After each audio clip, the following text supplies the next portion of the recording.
What up? What up? What up, podcast party people? You doing good? You living large? You feeling good? Been crazy out there lately. I could understand if you were feeling weird, anxious, and fucking grumpy. Who knows? I could understand it. I could understand it if you did. I'm a little grumpy too sometimes. I'm just fucking agitated all the time with stupidity of man. The goddamn stupidity of man. Yep, that's how I feel. Tell you what though, I'm excited. Got an awesome guest coming up here. The one and only Ice Muthafuckin T. The original Gangsta. The H-U-S-T-L-E-R hustler. That's right. Got Ice T on the show today. Very excited. Excited about that, man. It's a cool talk. It was interesting to me. I was thinking about it. I don't know if it really dawned on me until after the interview, but I'm doing this intro after the interview, which is almost always how I do them. I don't know. I just prefer to get the talk out of the way, and then I do the interview. I do the intro. I get the interview out of the way, then I do the intro. There, it came out correctly. Jeez Louise. But that was the first time I've ever spoken to Ice-T. That was the first time I've ever met Ice-T.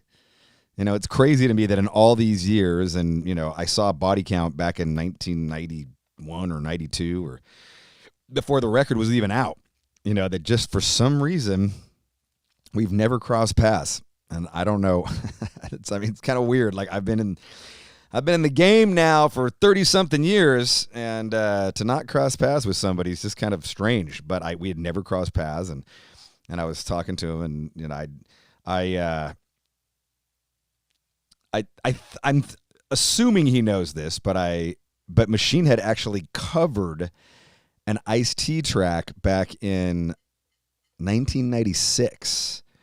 We covered Colors, which is a sick ass song, super dark and fucking, you know. I didn't bring it up. I didn't bring it up in the interview. I totally just kind of spaced on it. We were just talking about a bunch of other shit that was way more important than my fucking cover, my dumb cover. And but it was awesome. It was a great talk. I mean, fuck, we went all over the place and his history, and you know, all the way up to now and everything that's been going on. And I can tell you for a fact that it was Public Enemy, N.W.A, Ice-T, those three, that trifecta of rapper, and Ice Cube, the solo Ice Cube records, America's Most Wanted, Predator, you know, the EP, those records had such an impact on Machine Head. I mean, I can't describe to you the impact, especially, I mean, just lyrically. They were so fucking pissed and so venomous and just spitting shit about politics. And, you know, they did it in a way, all of them did it in a way that was funny and angry and articulate and like sexy. You know, like there was just so much raunchy sex on all those records. And, you know, for me, late teens going into my early 20s, it was just everything that I wanted in music. I mean, it was just so over the fucking top and so violent and so grimy, you know. And as someone who had, you know, I was born in East Oakland, was kind of raised in a white trash neighborhood in San Lorenzo, and, you know, I could connect to the stories that they were talking about. I could connect to all of the, you know, I didn't live in the projects, but, you know, I was close enough to the projects to know what it was. And certainly by the time, you know, certainly at the beginning of Machine Head, you know, I actually was living right next door to a project and living in, you know, Oakland and West Oakland and downtown and just kind of fucking, it was crazy. Richmond, San Pablo, you know, like it was nuts. Parts of Berkeley that were just crazy at the time. And, it was just so, the things that they were singing about was everything that I was seeing, like driving. I remember riding my bicycle. I remember the Rodney King riots. They happened in LA, but they happened all over. They happened in California. They happened in Oakland. They happened in Berkeley. And I remember I took my bicycle. I had a mountain bike. And I remember just riding into the riots. Like, I wanted to go be in the riot.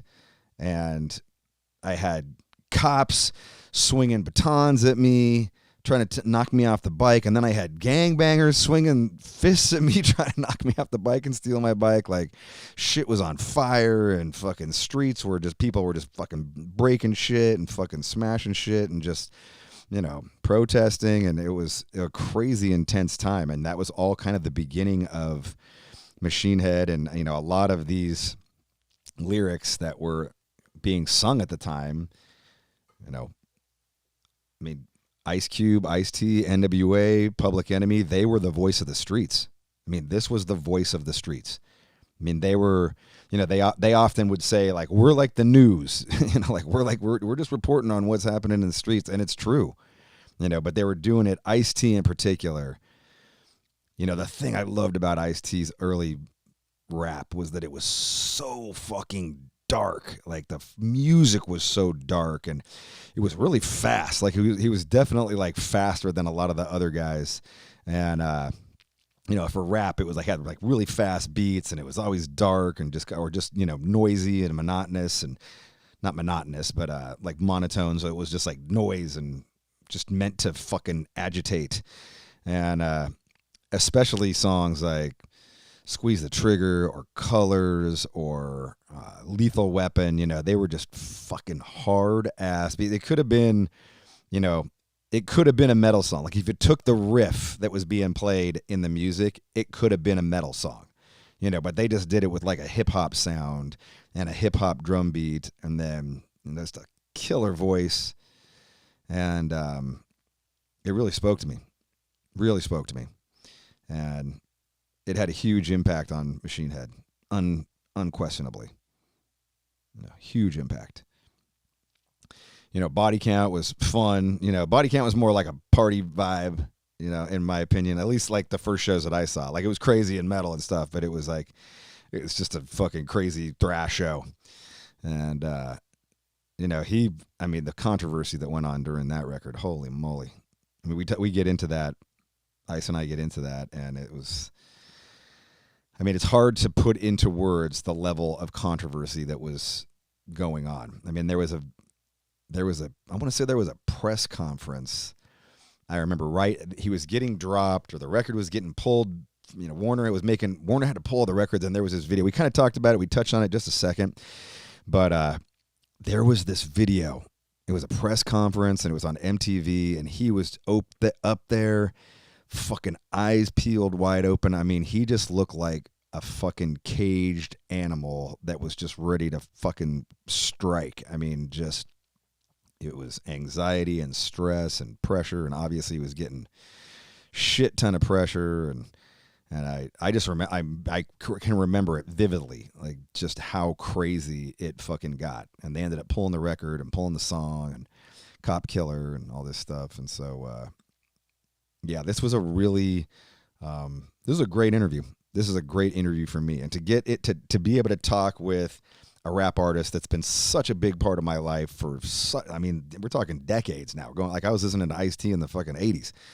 It was just such a pleasure, and he was awesome, funny and charismatic, and just just out of his mind, like I imagined him to be. It was really good shit. Let me pull up my sponsors here.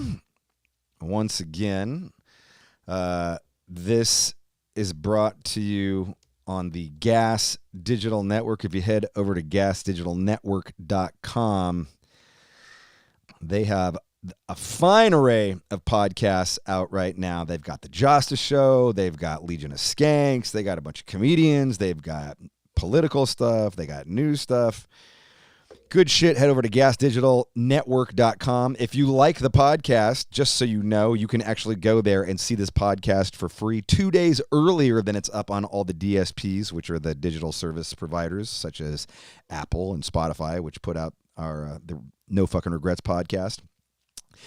If you head over to gasdigitalnetwork.com, you can see this podcast every Wednesday, 2 days ahead of the time, and usually I will have lagged and not done the intro like I'm doing right now, and we just play the goddamn interview, so you can skip all the intro. I know you love the intros. I know you want to listen to me talk about all this stuff.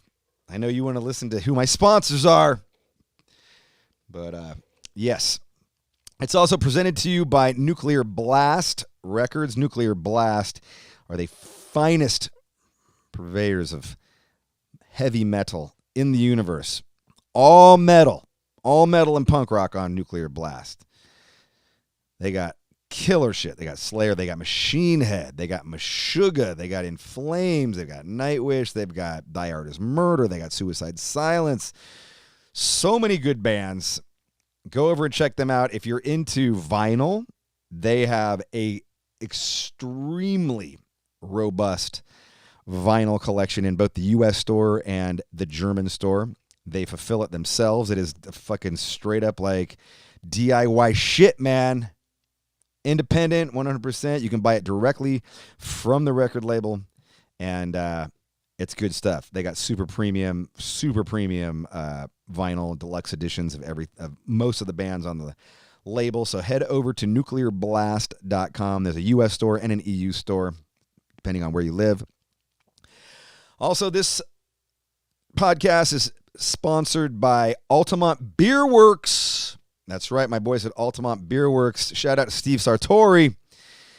They got some good beer, man.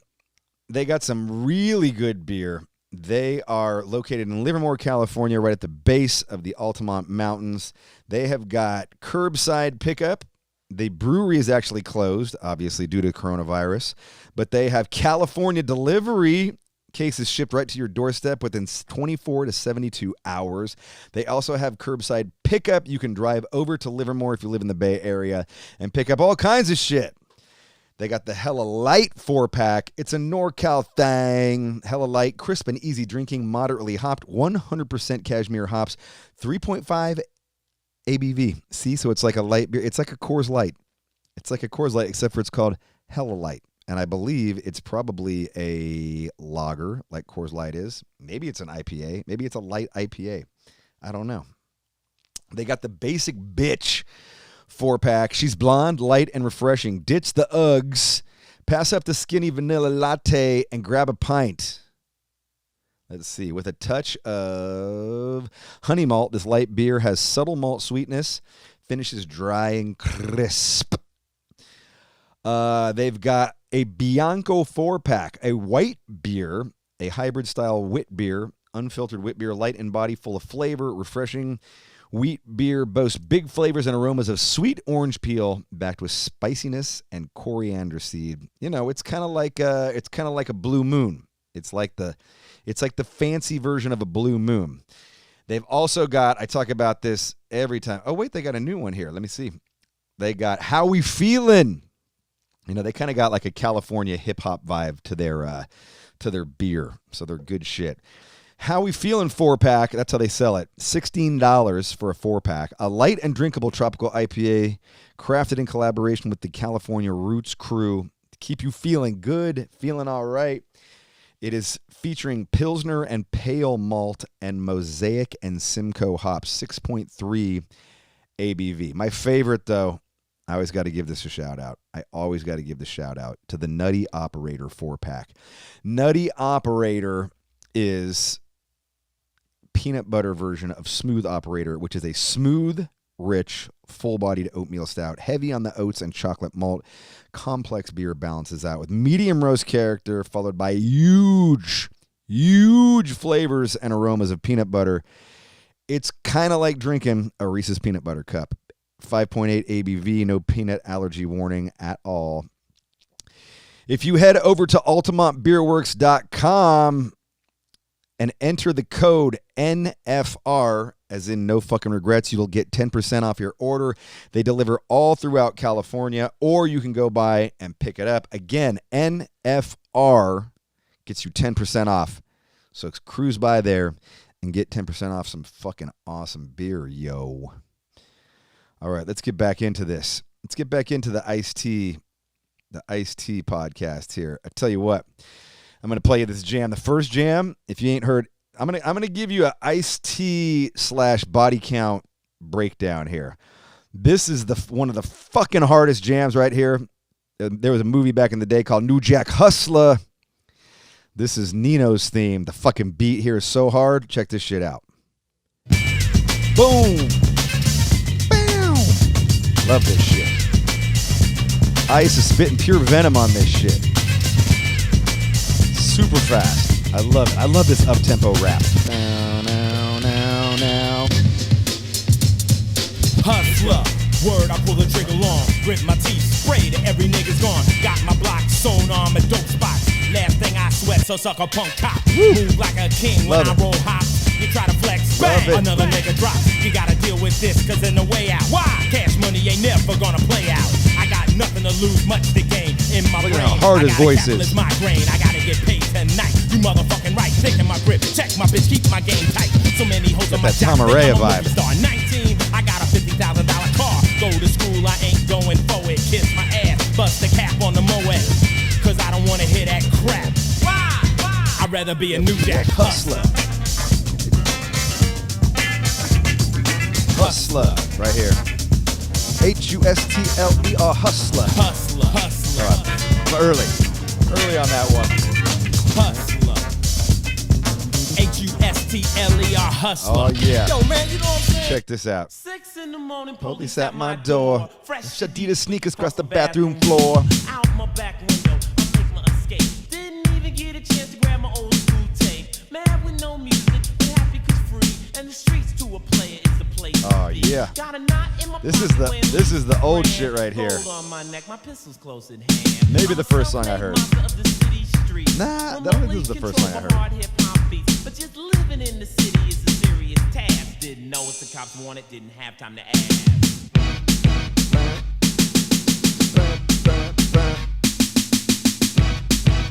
Yeah, know what I'm saying? Word. Know what I'm saying? And that right there is Boys in the Hood.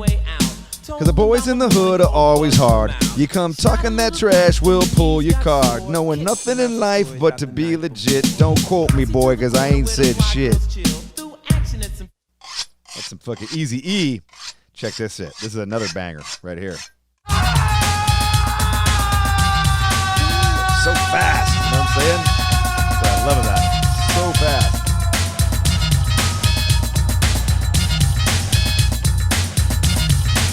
E-V-I-L-E and I see you on a jack move, laying down a dope groove, smoking those who disapprove, wrecking the deck. You regret if you cross punk, rolling like a Mack truck, waxing those who talk junk, dialing you in. I got your face in my crosshairs. So wanna fast. See you don't bust, sucker, cause I don't care. Nothing's as fast. None of the rap songs. Like the rap songs are so slow. That's crazy sometimes. The microphone of doom, mission massacre all punks as I bust cats, peeling your back. My ammunition, hollow point raps. You try to run, that makes it even more fun. I just go lamp and vamp you with the shotgun. Cops try to flex, but guns they'll never find. My lethal weapon's my mind. My lethal weapon. My lethal weapon. Check this out. He got all evil and shit. Got the intro to Ryan Pays. Got the fucking Halloween. A child was born in the East one day. Moved Check this out, though. We knew he was a metalhead. We knew he was a metalhead. Got the fucking Black Sabbath sample. Got the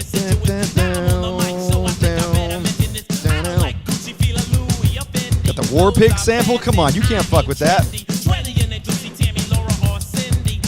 The beef and this ain't Wendy's. But the moon while I'm walking, sucker rappers I be stalking when they see me on the street with my homeboys walking. They go down, turn around and ask, was that the Ice? And they see me cold counting my cash. Rhyme pass. Down now. So good. They got the fucking. I love the Warpick sample. When I first heard that shit, I was like, oh, okay, I can deal with this. Right here, though. Let's do this. This is the song. This is the song that like fucking blew my mind. So dark. Colors. That fucking riff is evil. Evil, motherfuckers. So evil. I am a nightmare walking, psychopath talking. King of my jungle, just a gangster stalking, living life like a firecracker, quick as my fuse. Vendettas of death, that's the colors I choose. Red or blue, cause of blood, it just don't matter. Sucker die for your life when my shotgun scatters. The gangs of LA will never die. Just multiply. And then check this shit out. Machine Head there, here. Ooh, tuned down to B. Oh, super distorted. 4 tracks of good bass, that's it. Just load that shit down. You have to get greasy with it. Ooh. I am a nightmare walking, psychopath talking. King of my jungle, just a gangster stalking. Living life like a firecracker, quick as my fuse. Vendettas of death, back the colors I choose. Red or blue, distortion. We added that little. Ooh, let's take the xylophone. Ooh, yeah. That's me playing the xylophone. All evil notes, motherfucker. All evil notes.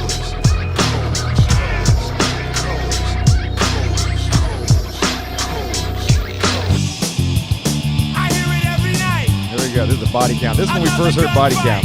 This is off of Freedom of Speech. Just watch it what you say. On with the body count. We were like, okay, Ice can get down. I tell you what though. Yo, Beatmaster V, take these motherfuckers. Let me get you right here. This is one of his newer songs.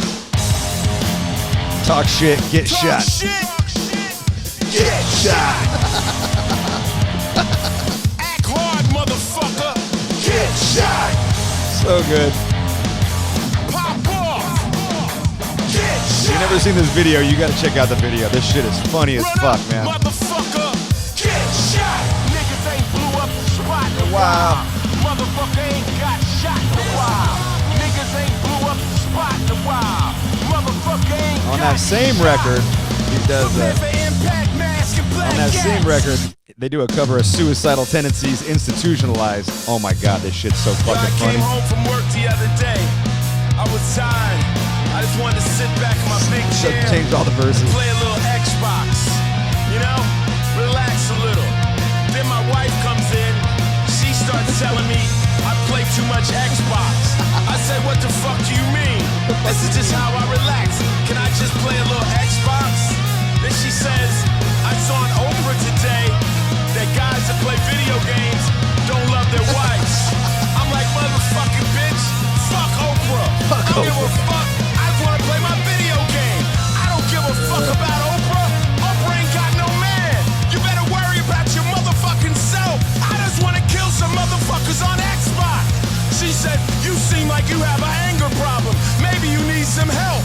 I'm like, bitch, call the police now. Gonna be institutionalized. You come out, brainwash, bloodshot eyes. You won't have anything to say, they'll brainwash you. There's no lives matter. We even have to say Black Lives Matter. I mean, if you go through history, nobody ever gave a fuck. I mean, it all the way There we down. go. Trash. They can't fuck with us. Once we realize we're all on the same side, they can't split us up and let them prosper off the divide. They can't fuck with us. Once we realize we're all on the same side, they can't split us up and let them prosper off the divide. Don't fall for the bait and switch. Racism is real, but not it. They got nominated for a Grammy for this song right here, Black Hoodie. Song about police brutality. Great shit. Yeah, he has. Now you can kill a motherfucker just because of how he's dressed? Are you fucking serious? Got on my black hoodie and pull up on my head. Song called Black Hoodie. So why am I dead? You didn't have to shoot me, and that's a known fact. And now I'm laying face down with bullets in my back. Got on my black hoodie And then right pull here, up on my head. I didn't have a gun, so why am I dead? This song is called All Love Lost. You were my friend. featuring Max Cavalera. I would have died for you. Then the second I turned my back, you fucked me over. All love is lost. Now you have the Shit's nerve heavy. to tell me you're sorry. All love is lost. You gotta be out of your motherfucking mind. That shit's heavy. That's a body count right there off of the album Bloodlust. You never fucking did. Ladies and gentlemen, I'm going to bring you up right now to the one, the only, the legend, the original gangster, Ice Muthafuckin T, the Hustler hustler. Ice T, the original gangster. Yeah, man. So The what's New Jack Hustler. what's going on? I gotta say, this is exciting, man. I'm telling you, I'm very, very excited about this. Okay, If cool. if my friend Eddie Johnson was alive to see this moment, his mind would be blown, because him and I used to smoke meth on aluminum foil and learn every single lyric to Squeeze the Trigger and Colors and Rhyme Pays, and So he had this crazy memory to just absorb every word. So his mind would be blown right now. This is awesome. well, it's crazy that a lot of people don't realize how genres cross as far as musicians go. You know what I'm saying? Like, you play in heavy metal, we playing this, but we listening to rap.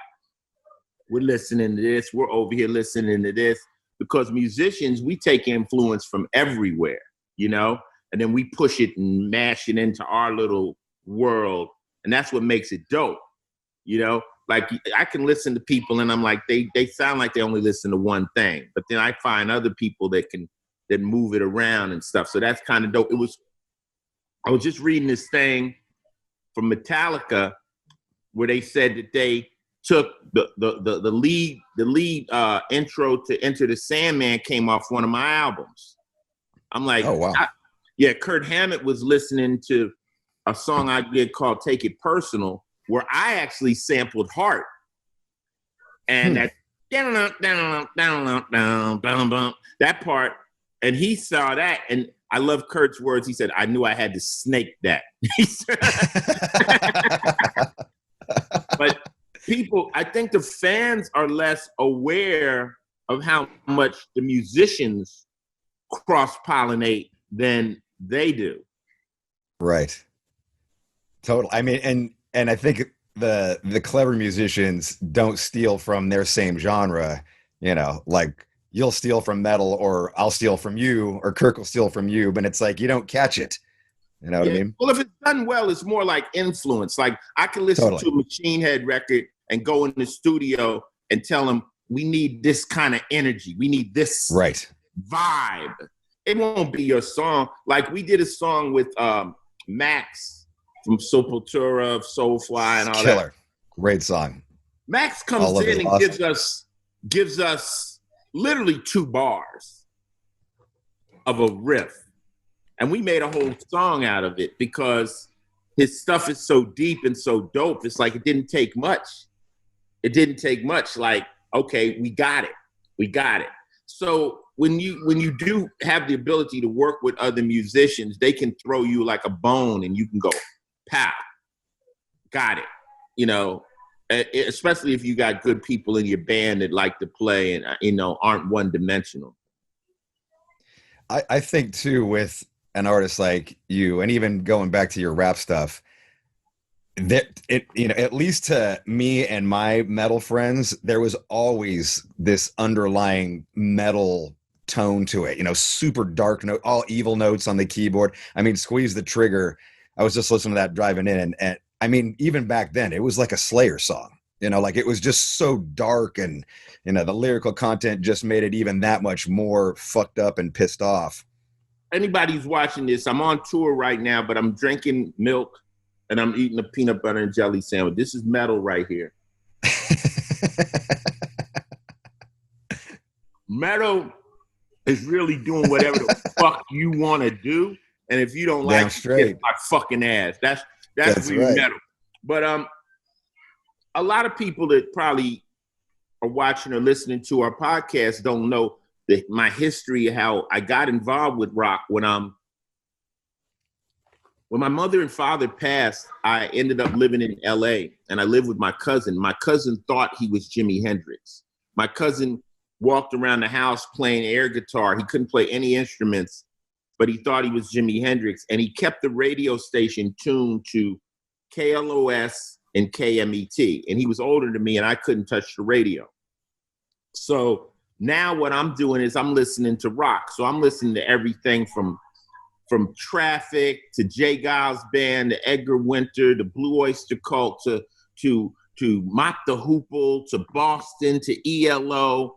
And I started, I tell people, if you're not into a music, if you're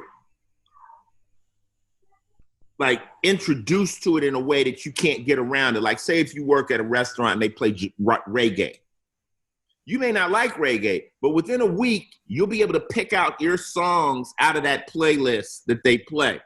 Well, that's what happened with me with rock. And over years and years, I started to get into it, and I started to like the darker rock. I like Blue Oyster Cult. I like Deep Purple. I like, of course, Black Sabbath. And Black Sabbath was the first metal album I bought. And a lot of people say they invented metal because it was so dark and it was so sinister.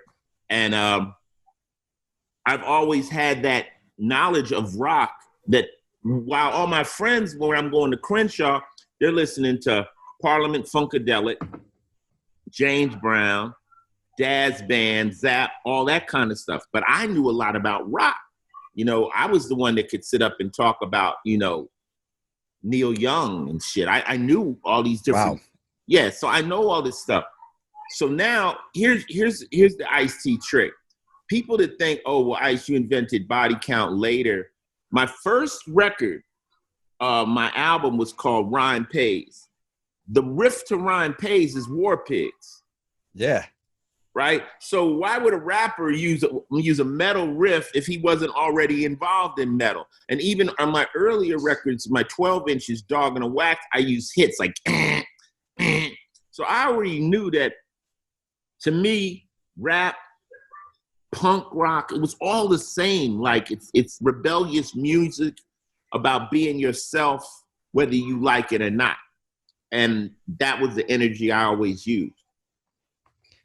What would you have been listening to prior to your parents passing away? Like the soul, the R&B of the day?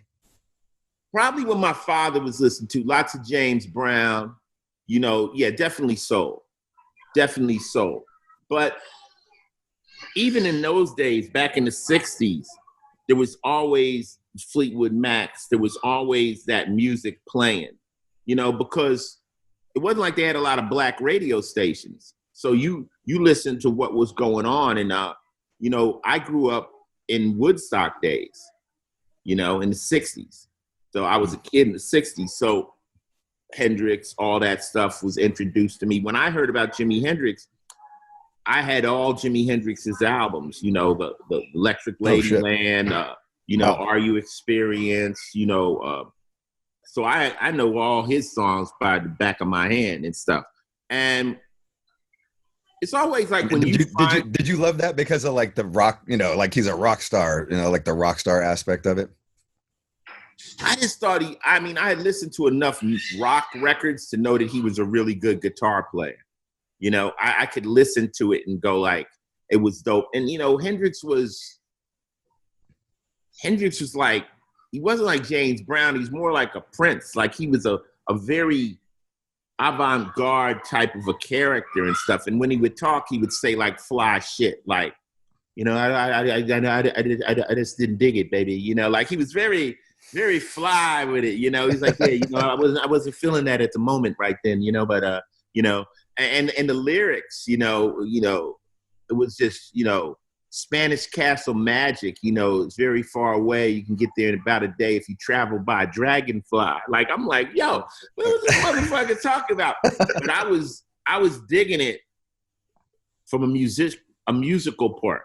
Now, also, you got to remember, I never thought I could be a musician because I can't play any instrument and I can't fucking sing, you know, as far as singers go. So when hip hop came along, it allowed me entrance into music because now you don't have to carry a note from here to there. And then when I got into trying to do metal, I was like, well, I can't sing, but I'm like, but who the fuck can sing in metal? I'm like, we're not doing Journey here, you know? So I was like, I can bark my shit out. And also, I was into New York hardcore, which was kind of like rapping, you know, over, you know, kind of stuff like that. So I'm like, I saw a doorway in. I'm like, I could get in. I could pull this off. I could be the lead singer to a rock band or a metal band. You know, I could pull it off. This is, I was reading your Wikipedia and I heard your interview on Howard, a couple months back, but I was totally, my mind was blown when I heard that you were in the Army for a while, you know, that like you had, you know, kind of grown up on the East Coast, parents passed away, you moved out to the West Coast. And then I guess out of high school, you joined the Army? What happened, how the story goes, when I was in high school, when I made it to the 12th grade, I had my own apartment. I'd already become, emancipated. I'm out on my own. I'm 17. I'm doing my thing. And I got my girlfriend pregnant. She was in the 10th grade. So I'm a teen parent. I'm 18. I'm just getting out of high school. And at that time, I wasn't like no high-tech criminal. I was like a petty criminal. Like I was living off of $250 a month, Social Security. I'd spend $100 for my rent, another $100 I would pay for food and stuff for that month, and I had like $50 left. So of course you start getting into little crimes just to amplify your little budget, but it was going nowhere, and I had a baby. So I decided I needed to do something responsible, and I went to the enlistment office, and I basically joined up into the infantry. I was a ranger. I did a whole 9 lives, but I was doing it for bonuses. So anything I could do to get a bonus. So you get this, you go $2,500 to be infantry, $2,500 to be airborne, $2,500 bonus. Oh shit! All right. I did it. So I did all that. I got qualified. Then I terminated jump status, and I ended up doing my time at 25th Infantry, Schofield Barracks at Tropic Lightning, 1st of the 5th Infantry. And Army. You know, I didn't go to war. I never went down range. I was just basically training. And I did 2 years in and 2 years out. I did 2 years in where I was really like into it. I was in shape. I've been doing gymnastics because military is basically cardio. If you're in shape, you can do the military if you won't get your head right. I didn't have much else going in life, but there was a point where I'll never forget this ranger named Nolan. He walks up to me and he tells me, he was a sergeant. He says, "You're here, Morrow." My last name's Morrow. He says, "Because you can't make it. You can't make it in civilian life." And fuck my head. So I had to really go and ask myself, am I here because I can't make it in civilian life? And that's when I wanted to get out. And I spent my entire career proving that dude wrong, you know? And right. Sometimes you need somebody to say some negative shit to you to trigger you. You know, a lot of people like, oh, give positive reinforcement, positive. Sometimes somebody got to say, you know, you're a fucking loser. And you're just going to lose the rest of the way out. And some of us will be like, fuck that. Fuck that. Especially if you don't respect the person telling you that. That really bothered me. This little motherfucker. And I was like, you know, that was my time in the Army. And I still do everything kind of militarily. I have schedules and I have missions and wow. I have, you know. Gave you some discipline. Yeah, needed discipline. I tell you, most people either go to the military or prison. I mean, at some point, you have to go through some stress and adversity. Like, people ask me, they say, Ice, well, who do you get along with? I say, I get along with anybody with soul. And they go, what's soul? I mean, to me, that means you've been through something. You know, I don't care what's drug addiction, a rough growth. I don't care what it is. But if you've been through something, you have soul and you have compassion. some people have never been through shit. So they talk down on everything. They think everything is easy, but you know, I can vibe who has soul, you know, and that's who I usually connect to. What are you listening to in the Army at this point? Is rap out? Like, is the early kind of Sugar Hill Gang and? Not yet. Well, you know, when you're in the Army, you're in there with a whole bunch of people from all over, you know, Alabama. You're in there with good old boys, everybody. So, just regular funk, a lot of Parliament. Yeah. But rap happened while I was in the military. Like in the last 2 years, that's when Sugar Hill Gang came out. And when people are in the military, you buy a lot of stereo equipment from the PX because you don't pay taxes. So I had this elaborate stereo system. My plan was I'm going to come home and be a DJ and all this kind of stuff. And when rap came out, I was like, I could do that because I had already been into Iceberg Slim and toasting and saying player rhymes. And I was like, I could do it. And also I had been making gangbanger rhymes when I was in Crenshaw High School. Want to hear a gangbanger rhyme? Yeah, let's hear some gangbanger rhymes. This is here goes one. This is pre-rap. This is like 10 years before rap when I was in high school. Is Crenshaw Crips and Bloods, or is it? It was Crips. Okay. It was all Crips. So it's strolling through the city in the middle of the night, niggas on my left and niggas on my right, yelling cut rip to every nigga I see. If you bad enough, come fuck with me. I seen another nigga, I say Crip again. He say, fuck a Crip, nigga, this is Brim. So we pulled out the Roscoe. Roscoe said crack. I looked again, cuz was shooting back.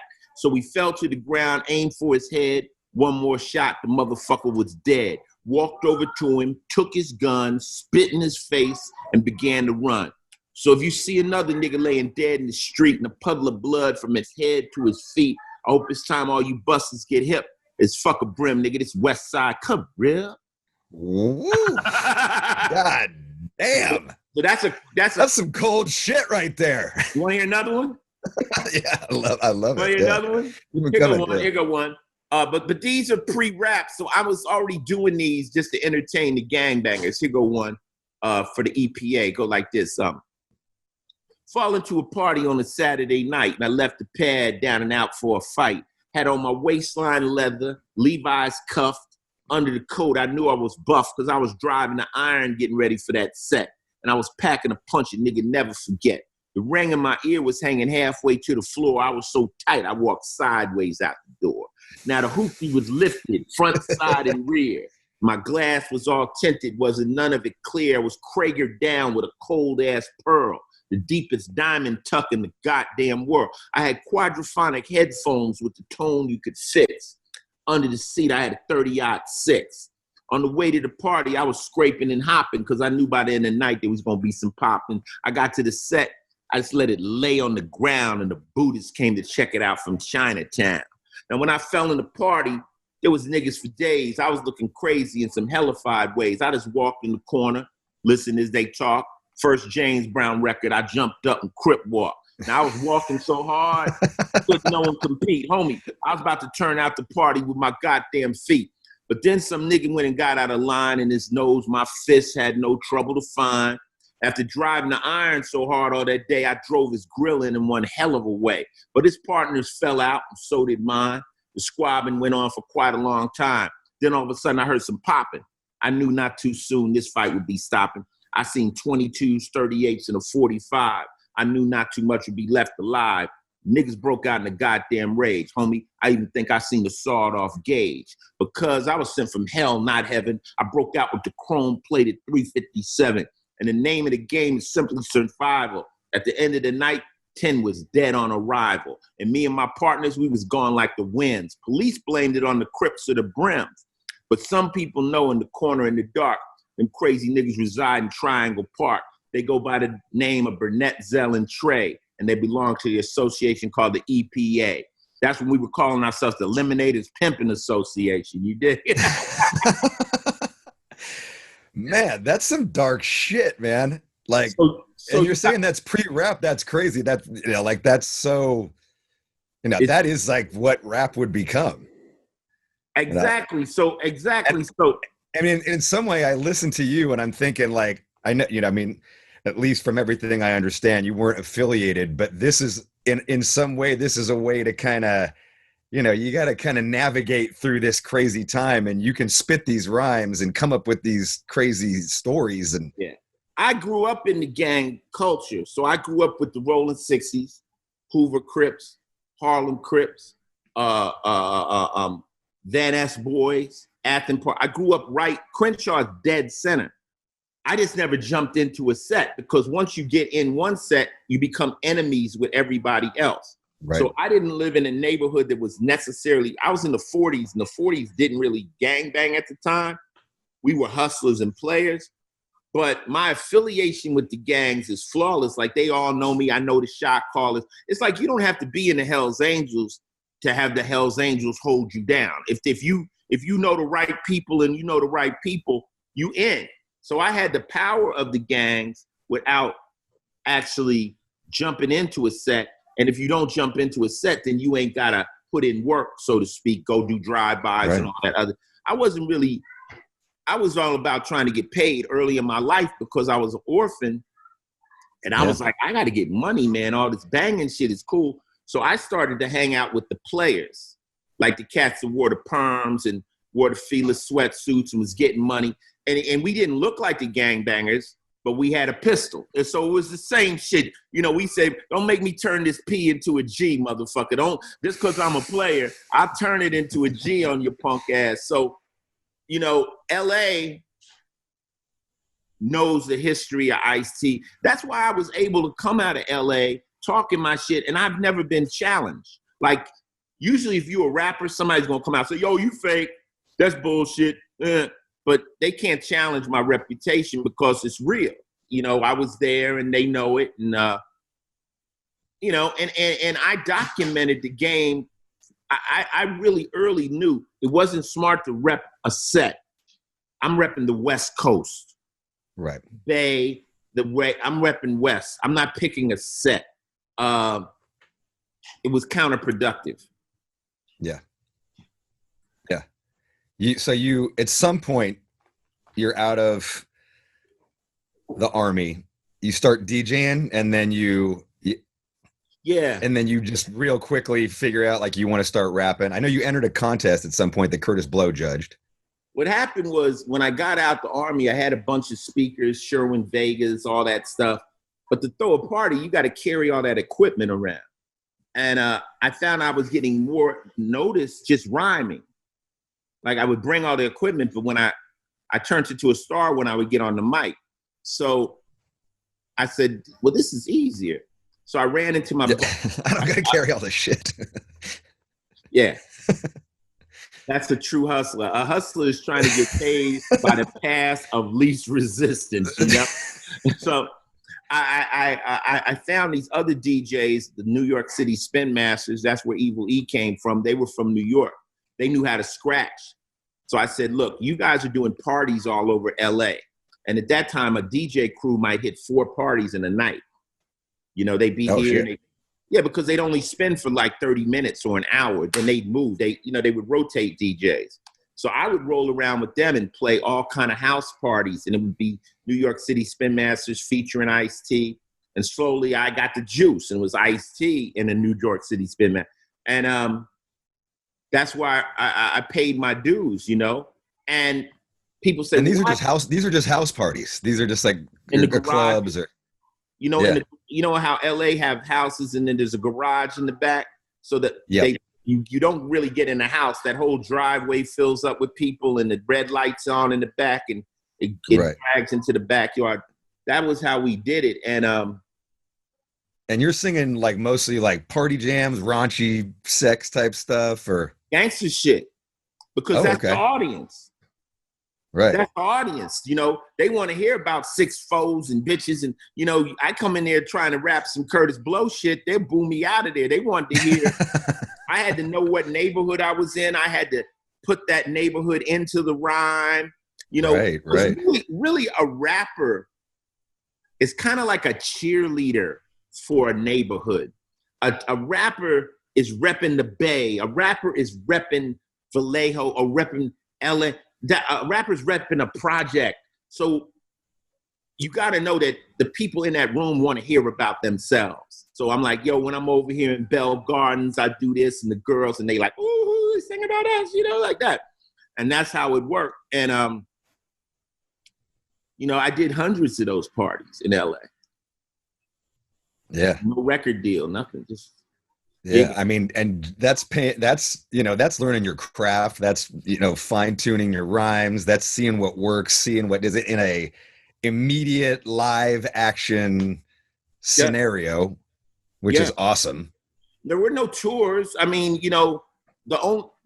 I didn't really even know hip hop was going to go anywhere big until I saw Run DMC.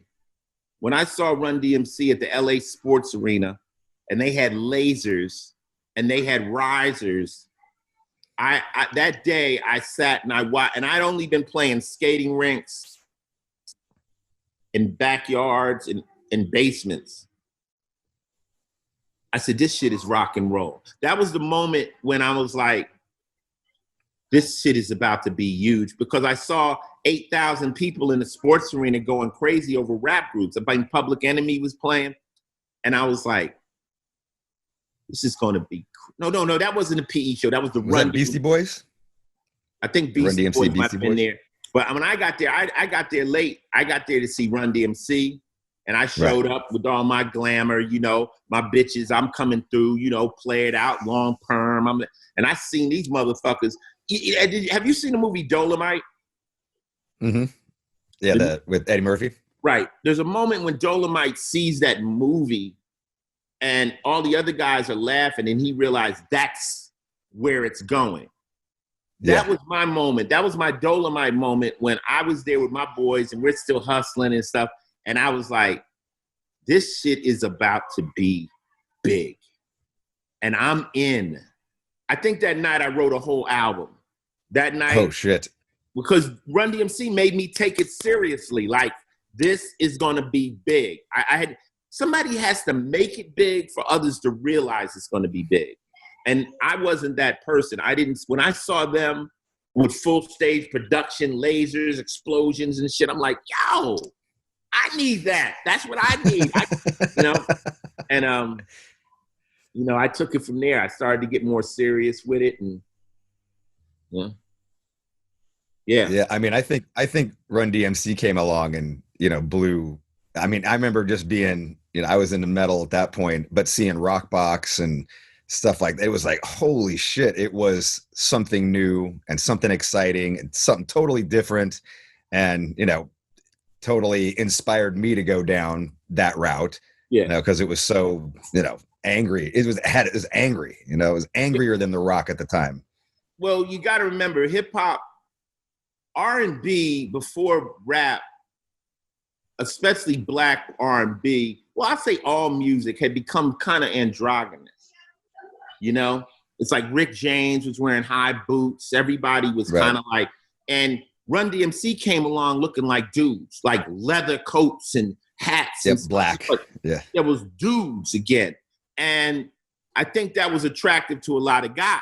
A lot of guys was like, I can make male music, And I'm not going to say it's necessarily misogynistic. It's just not wearing makeup and hair and all that other stuff that a lot of men just ain't comfortable with. We're like, yo, I'm a dude. I mean, I want to put on a costume to get on the stage. And it's funny because when I first started to rap, I tried to dress like New York rappers. I wore spikes and like Melly Mel. I was just looking at a picture from your Killers single, and it's like Shout at the Devil, Motley Crue almost, Exactly. And that's because that's how Melly Mel and them dress. Right. And I was in I was at a place Russell Simmons was. And, I've been knowing Russ from the beginning, and I was in the audience, and I forget what group it was. Might have been an LA DJ situation, but they called me on the stage. And I ended up on stage performing in my street clothes, which was like a long leather trench coat and a hat and all that shit. And so when I finished that, stop, Lexus. What, my dog is trying to eat my food. Take it easy. So, yeah, she's on tour too. She's on the stage. Get back. But when I came off the stage, Russell was like, "That's your look, dude." And I'm like, "What you talking about?" He said, "Oh shit, that's your look. All that trying to look hip hop. You ain't from New York. This is how LA motherfuckers dress. Only certain motherfuckers dress the way you dress. That's the way you should hit the stage." And from that point on, I came out of the spikes, and because I wanted to get in. So, people like, well, you had, I was trying to get into hip hop. I wanted to be hip hop. So I was trying to dress hip hop. But then sometimes somebody smacks you and says, just be you, dude. Make hip hop come to you. Don't go to hip hop. So that's when I totally just revamped my shit. And, the original Gangsta was born. Like, here we go. We're going to go down this road, and never look back. Where did were you doing shows back in the East Coast around this time? We would go to the East Coast for the new music seminar that Tommy Boy used to have at the Marriott, and that was like the place where all the rappers would come and conventions. They had DJ battles, they had rap battles, and I would always show up out there because by then I had created the Rhyme Syndicate, which is a big self-contained gang, and we would roll out to New York. But nah, the first time I ever performed in New York, I performed at the Latin Quarter, which was a very, very rough, hardcore New York hip hop scene. And I was scared shitless. I didn't want to get booed. I was worried. I was going to do 6 in the morning. Yeah, you want to kill it, right? 6 in the morning was spinning in New York. Red Alert was spinning it. So the record's out. Record's out already. Okay, gotcha. Chuck Chill Out spinning it. They're playing it, and New York is still kind of, at least at this point, kind of the dominant like hip hop area, right? They never heard of an LA rapper. They're like, get the fuck out of here. You from LA? They don't know nothing about LA. All they know about LA is David Lee Ross, California Girls. That's it. They ain't heard about no gangs. They ain't heard about they don't know nothing. LA cats are soft to them. This is New York. And I never forget, I was backstage and there was a girl backstage and she was going on before me. It was MC Light. Oh, shit. And nice. She was terrified. And I'm like, you go first. She's like, good though. She's hard though. Yeah. And she went out there and they gave her some love. And I came out there and I started doing 6 in the morning and I'm rocking out. Next thing you know, Melly Mel jumps on the stage with me and starts hitting poses and stuff. And the cosign was in and I was good. And that was the first show in New York City. And it went well.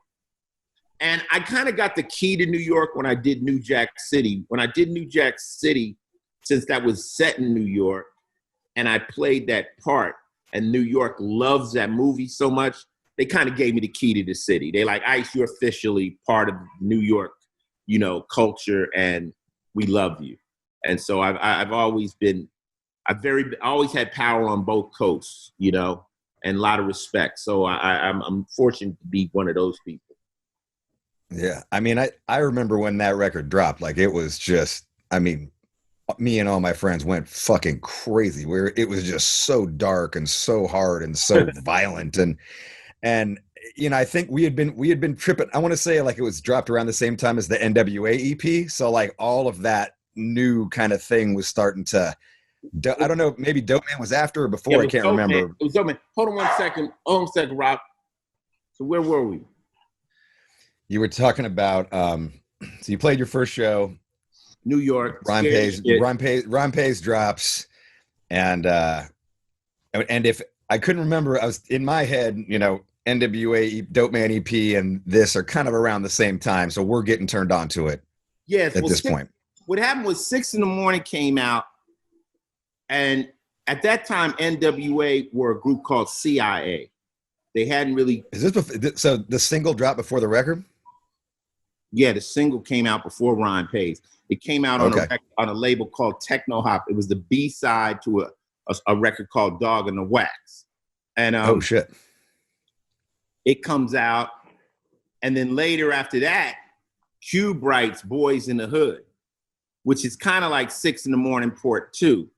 Because, 6 in the morning, police at my door. The boys in the hood are always hard. It's always like hard. Same cadence. Now, 6 in the morning comes from PSK, from Schoolie D's song PSK, Parkside Killers. The one that's really the first. And I heard that song, and I'm like, God damn, this record sounds crazy. It's got this. If you never heard that song, Google that PSK. It's got like just. And I'm in a club. I hear that. I'm like, the fuck is that? Like, and Schoolie comes on. PSK, we making that green. People always say, what the hell does that mean? And I was like, yo. And at that time, like you saying, Run, everyone was yelling. And he was just laid back. And I'm like, that's a dope delivery. So I went and I remade the song. And I also was using Beastie Boys influence, because Beastie Boys had a record called Hold It Now, Hit It. And it went, and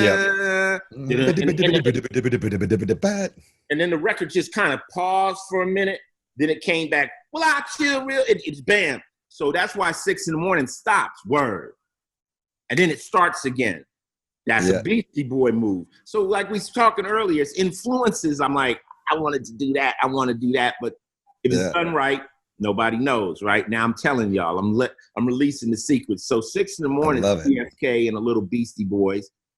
Then came, of course, Boys in the Hood. Now, Cube and all them, DOC and all them used to go out on the road with me because they didn't pull an album out. Straight Outta Compton didn't come out until I had put out my third record. Right, so, yeah. 88 or 87. Yeah. So they were, but them were the homies, So we could go on the road and Easy and all of us were out there. And I mean, there was a point where they were That's crazy. They used to open for me. And then when they dropped their album, I was like, I was open for them. That must have been some fucking wild times. Ice-T and N.W.A. on tour together. Easy. Like that must have been fucking. I've never heard this. Like I've never heard that you guys toured. Yeah. Absolutely. That's fucking awesome. That was. I mean, N.W.A. Doc would come out and open. Then Easy would come out. Then, yeah. Then N.W.A. would come out, and then I would close the show. I had albums. And we were all cool as hell. Are you guys touring in a bus? Like, are you like? We're just doing spot gigs. Okay. We're just doing spot gigs, but we would be out through California. Indiana. We were in some wild places. Oh shit! Wow. We were in some wild places. I remember we were in Kansas City with N.W.A. and I knocked this dude out on stage. It was pretty a legendary moment. Like I had this intro to 6 in the morning, which we use the echo, and I would go, my name is Ice-T. I got a rep like a killer. No one gets wilder. No one gets iller. I don't get high. I don't drink Miller. But if your bitch is empty, I'm sure I can fill her. I make stupid ass records. I make stupid ass records because I just don't care. Motherfuckers can't even play my shit on the air. But I know y'all like it. You say you want more, because every time I leave the crib to go to the store, I hear 6 in the morning, police. That's how we're bringing it in. Shit. So I'm doing the intro. I go, my name is Ice-T. I got to rep like a killer. And this dude in the front row is like, where's that bitch? I want to fuck that bitch. Right? So he's talking about the girl on the cover, which was my son's mother, Darlene. Right. Your girlfriend, right? Yeah. This dude is louder than 5,000 people. No one gets wilder. No one gets iller. Yo, I want to fuck that bitch, man. Where's that fucking bitch? I'm like, chill, dude. Chill. And he keeps doing it. Finally, I'm like, all right. So I asked him to bring dude on the stage. Now, you already know that when you come on the stage, there's a big security gap where there's the barrier. So he had to come over the barrier. Then the security had to put him up onto the stage.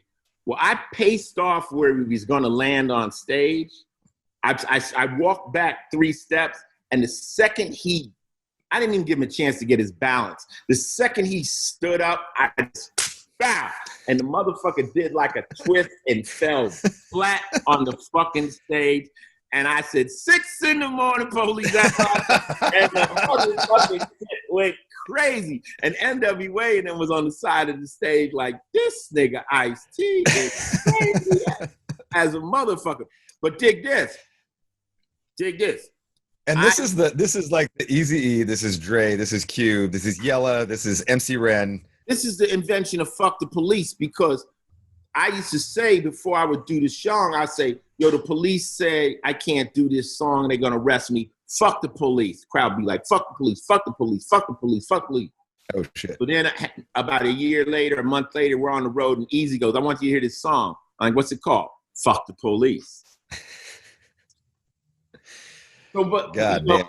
we were all like such close friends, and when I heard DOC the first time, I'm like, who is this motherfucker? This voice is sick. Yeah, and how about getting in an accident where the only thing that gets injured is your voice?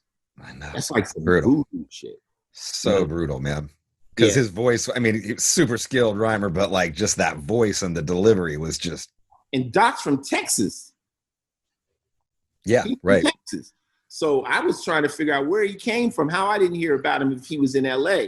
But he's like the cousin. He's like Dre's cousin or something, right? Something like I don't know anything about the relationships. I just know a lot of these cats, like myself, weren't born in LA. Like I'm from New Jersey. Corrupt is from Philly. Exhibits from Detroit. You know, we're all transplants into Cali. When you're touring with N.W.A, was it a thing? Would you guys like collaborate on stage? Like you would go up and do something with them, they would do something with you. Like it wasn't a thing at that time. No, we wasn't collaborating. I mean, it was just madness in the hotel rooms and stuff. You putting out a bunch of young cats that had never been out of the hood and stuff. I mean, I got I'll tell you like this: 90% of the shit that happened when we were on the road, I have to take to my grave. You know, it's just so wild what we would see, you know. And we were rock stars, but we were rap stars. Yeah, in Kansas of all places, right? Like rock stars. We were doing what rock stars do, you know. And we were young, you know. It's like when you take a young band, like some 20-year-olds out on tour, they're gonna tear shit up. Like people say about body count, they go, well, what's body count like now? I say, well, our tour bus used to smell like weed and condoms, and now it smells like pussy. It smells like Ben Gay. You know, everybody's like, good night, all right, don't talk to me. I can't move till tomorrow. We're walking around different. Do you tour on Rhyme Pays? Like you do more of these kind of one-offs? Like do you ever get a tour from that era? My first tour was a tour called the Dope Jam Tour. And that was by the time I had maybe 3 albums out. And so even like, so you never even go overseas and play Squeeze the Trigger or Colors or nothing like that? Yeah, I could go overseas and tour. Yeah, I would do that. But as far as a United States tour, no. Because there weren't no rap tours. There weren't no tours, you know? Like right now, even most rappers are out there doing gigs by themselves and stuff, but actually getting a group together. No, I went out to, on the Dope Jam tour. That was my first big tour. That was myself, Boogie Down Productions, Biz Marquee, who's sick right now. He's sick. We hoping he gets better. Yeah. Biz, Kumo D, Dougie Fresh, and Eric B. and Rakim. And that was the dope. And I was the open. That's awesome. And you know what? It was funny because when I first Who's the headliner? Who's the headliner? Eric B. Rakim. Okay. Yeah. And when I first got out there, I know Eric B. and them didn't know us that well. and they're thugs. You know, that's that Fort Greene posse, Supreme Magnetic, all them cats. So they showed up and they looking at us like, who are these motherfuckers? And I got basically the Crips with me. So they like, who are these motherfuckers? So it was a size up first, right? And once we ripped Texas, the first show, I went out, I had a police car, stood on top of the police car and oh shit, going hard. And they saw that audience react to us as the openers. We had their respect. New York was like, oh, yo, Ice-T and them. Because see, what the New York rappers didn't understand is once you leave New York or the tri-state, a kid in Mississippi don't care if you're from New York or LA because they're from neither. Right. They don't care. So your New York juice doesn't work in Atlanta. It doesn't work. It's like whoever. So we were killing shit out there. And from that point on, me and Eric B and their whole posse, the Paid in Full posse, we've been tight. But that's how it is when gangsters or tough guys meet. It's always a size up first. And then you somehow figure out we're either going to be friends or foe. And you fortunately usually end up friends once you earn the respect. Are you doing, is this arenas? Is this those theaters? Like what? Yeah, wow. Those were arenas. That's big. Uh-oh, here goes Chanel. Hey, Chanel, you want to get on TV? Hey, what's up to Rob? Hold on. Hey, hello. How's it going? Nay. How you doing? Ah. Hey. Okay, go on. If you're not going to be on TV, you got to keep it moving. Are you going to be on or not? Okay, sit next to me. That was awesome. Okay. Yeah. Yeah, those were arenas. Those were arenas and stuff. So. I mean, at this point, you're a hot rapper. I mean, you got Dennis Hopper hitting you up somehow to write, for Colors. And, I remember when we saw the Colors video, like just jaws on the floor. I mean, we were just like, this is the heaviest, this is metal. I mean, this is like, listen, he's so pissed, that anger connected. And I was, like I was saying, me and my friends were just like completely, in some ways we became enamored with this whole gangsta thing. From then we were gigging into Ice Cubes and N.W.As, and it was all kind of going. And we also I liked some of the New York stuff up until that point. But I think the first, other than Run DMC, the first New York band that came and just blew my mind was Public Enemy. That's where it was like it was just so powerful. It was hardcore. That at the end of the day, Rob, it's hardcore. People ask me, they say, I'm eating my peanut butter and jelly sandwich. People ask me, they say, Ice, what music is it that you do? Because, a lot of our stuff is punk. I say, it's just hardcore. It's basically take it or fucking leave it, and we don't really give a fuck. So if it feels metal to you, okay, that's cool. If it feels a little bit more like classic rock, whatever it is, it's still hardcore. Ain't nothing soft about this shit. And I think that's where we bond. That's where people when I heard Machine Head, I was like, this shit's hard as a motherfucker right here, And a lot of, I listen to all kinds of rock, and a lot of the stuff is, to me, I call it sounds like a car accident,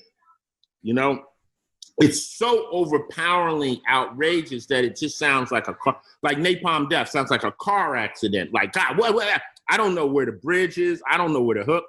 I just know that shit is loud and it's violent. Dillinger Escape Plan, it's madness, right?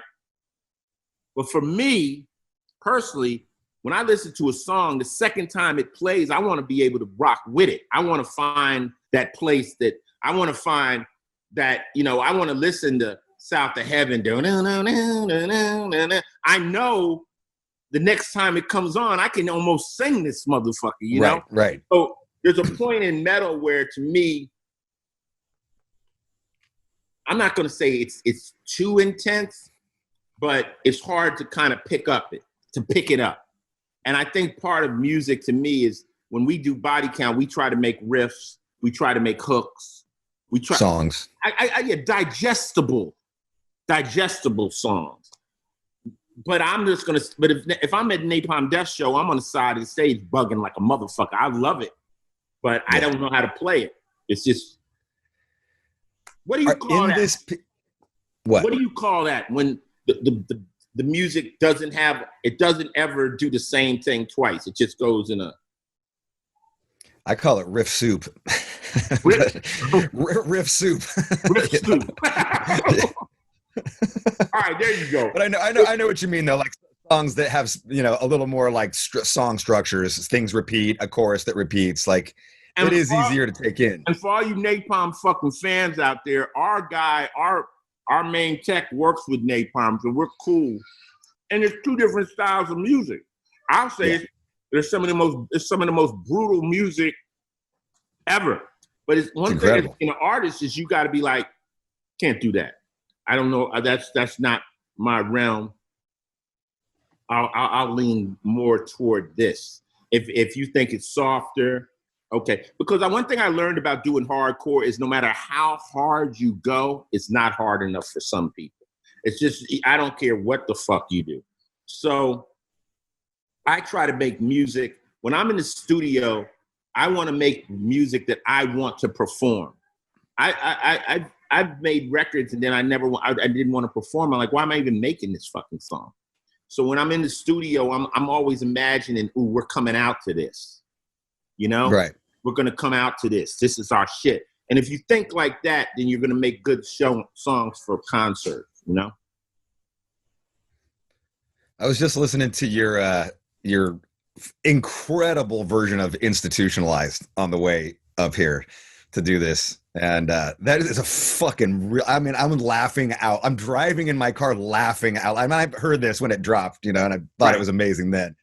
But it made me wonder, and I'm like, you were in LA, doing, crazy, super hardcore underground rap. Were you getting turned on to the Suicidals and the Slayers at this same time? Were you going to see shows? Like, would you have been like around that Institutionalized era? Or this is what happened when the LA scene started to explode with Suicidal. We knew about it because the Suicidal fans look like gangbangers. They were wearing bandanas. Now, one of my good friends, Glenn Friedman, who actually is a photographer, who did a book called Fuck You Heroes. He was a connection to Rick Rubin. He was also a connection to LL and all that. So he was like a conduit between a lot of stuff. So he actually produced the first Suicidal album and the video. Oh, shit. And wow. I have a bit of trivia. If you look in the Institutionalized video, Tommy from Slayer is in there. Yes. He bumps him, right? Shoulder bumps him. Yeah, right. So all this is coming, and then Slayer is being produced by Rick Rubin, who's a hip hop producer. So of course I'm listening to it, and I was like, "Well, what is Slayer?" And they told me it's just called speed metal. That was the first name they gave. Right. And I'm like, "Oh, this shit is dope." So we were listening to it, and before I could get to it, Chuck got to it. Right. And he with Channel Zero. Yep, he sampled right out of Angel of Death. So we were always like, that shit is dope, right? How can I make it work? I never at that point thought I was going to have my own band. So I was thinking about trying to get, and of course, Suicidal, they give us the LA gang bang metal thing, but I'm like, nah, it goes to Suicidal. They had a big banner that was a big blue rag with the ST behind it. Mike and them were doing it before us. So one thing with Body Count, I always like to pay tribute. I'm not like, you notice I'm saying people's names of music. I'm not the guy that's this, so when we created Body Count, the three bands that we were trying to emulate was, like I say, the speed of Slayer, the impending doom of Black Sabbath, and the punk sensibility of Suicidal, without being either three of those groups, but mesh it. So on Manslaughter, we shouted out Suicidal with the song You Like. Right, yes. And I said, we just got to remake it. I mean, Mike is just ranting. Let me get 3 rants going, And we had fun. You're going to die from eating that pork. Motherfucker, I don't give a fuck if you eat sawdust. It's like sauce. The fuck away from me. You know, isn't there I'm always a somebody, vegan. I don't give a fuck if you're a vegan. isn't there always somebody messing with you when you're trying to eat food? Like, are you gonna eat that? Yeah, what the fuck you think I'm gonna do? So, and you know, the password thing and the Xbox. The password thing's genius. The password thing's genius. Oprah ain't got no man. Why are you worried about? You better worry about yourself. So we do that on that one. Then on Bloodlust, we do Rain in Blood. Then this one we just did. You guys call it? You called it something else though. You called it like Raining in Blood or something, right? But we did that for publishing. The publishers wouldn't let us name it the same name. Oh, right. Okay. That was, of course, that bothered a lot of people, but it was something that they like, you can't have the exact same name of a song because it fucks with the publishing. So we had to name it Raining in Blood. I don't give a fuck. It's the same fuck song. Anyway, that wasn't my call. That was, oh, we got a call from legal. They say you got to, all right, we'll do it. You know, put the record out. We did that, and then this one we did Ace of Spades for Motorhead. And Motorhead, which song does that influence? That's Cop Killer. Cop Killer is, you know, yeah. I mean, Motorhead to me always sounded like you're on a Harley going down the highway at 100 miles an hour. You know, it's open chords. It's not tight. It's just that vibe, and that's what Cop Killer was, you know. You know, Cop Killer. You know, it's Motorheadish. So I said we're gonna shout out Lemmy. I got to work with Lemmy on a song called "Born to Raise Hell." I got to meet the rock god, and I think he deserved a shout out from Ice. And the cool thing is, we decided to do Ace of Spades, which has been done 100 times. And the guy's like, we could play it, no problem. I'm like, oh shit, can I sing it though? I was like, what the fuck did I get myself into? Because there is a melody in there, right? I went in there and I channeled Lemmy and I belted it out, and I haven't gotten any complaints. So yeah. I tell you what, I was going to Cop Killer. I saw I want to say it was one of your first, and my mind's a little hazy. This is 91. I'm, high as a kite on speed and booze and fucking, but you guys came up to the One Step Beyond in Santa Clara. You were there? I was there. I was at the show. I want to say it was one of your first shows that you ever did. Yeah. Maybe your first show. We were with DRI, and we were with what's the group that they said no fucking ballads? The guy that's playing for Slayer now. Exodus? Gary Holt, Exodus? Yeah. It was Exodus. Yeah. Exodus, us, and that, fuck this in my eye. That was a terrifying show because we came out, the audience looked like skinheads. We were like, what the fuck? And we were opening, we came out and, no, we didn't open. I don't know. No, I think you guys were the headliners. You were the headliners. My mind says that Rollins had something to do with it, but maybe I'm just confusing two things. Yeah, we had the yellow tape up, and we came out and they stood there. Yeah, your record wasn't out or nothing. Like you guys were just like doing shows and shit. Yeah, and by about 1.5 minutes into the set, we had a mosh pit, and I'm like, oh yeah, it was on, like packed. People were losing their shit. Yeah, I mean, I remember the songs from that night when you busted out "Cop Killer," "There Goes the Neighborhood." We were like, oh shit, because the record wasn't out. Nobody knew what you were doing. No, and I mean, that must have been a pretty exciting time. I mean, you're just putting something together. You're just going out like it's almost like a new chapter of your life in a way. Yeah, and it was cool because being with groups like DRI and Exodus, those guys were just so cool right out the gate. Here you got a new rock band, black kids, and people always ask me that. They go, well, how was the rock community towards you? And I'm like, the actual rock community was so cool You know, the fans were the ones that didn't know what to like, but we got immediately embraced by all the big boys. Like you're saying, Rollins was down with us. We went out with Metallica. There's rumors that Hatfield had problems with us going out on that tour, stuff like that. But I was hanging with Lars. I was hanging with Kurt. They were so cool. Everybody was so cool. Oh, wait, that's right. Body Count did a run with Metallica and like Faith No More or something, right? Oh, Faith No More dropped off. So it was Metallica and Guns N' Roses. Oh, shit. All right. That was, try this. That was us coming from small venues with maybe 1,000 people. Yeah. I mean, One Step Beyond's like 1,000 capacity club in South Bay. To stadiums. Right. Stadiums. So first off, we get there. Guns N' Roses got 25 tour buses, a helicopter. They got this shit going. Wow. Metallica, they've got all this big production, and I don't even know if you guys have got to this level. They had leapfrogging production. They had a full production in San Diego, and they had another one that was in the next city building. That's big boys. That's some crazy shit right there. So they got double production. So while we're playing here, they can set up in Oakland. It takes 2 days.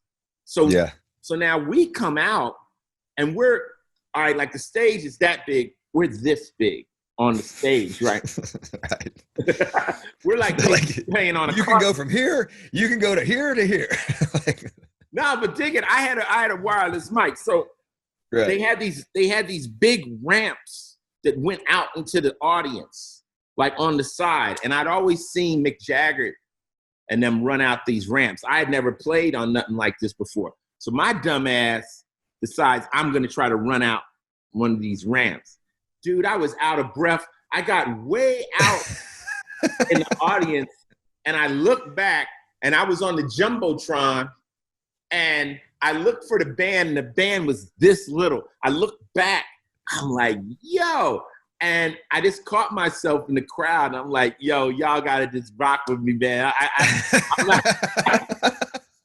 I'm not going to be able to make it back.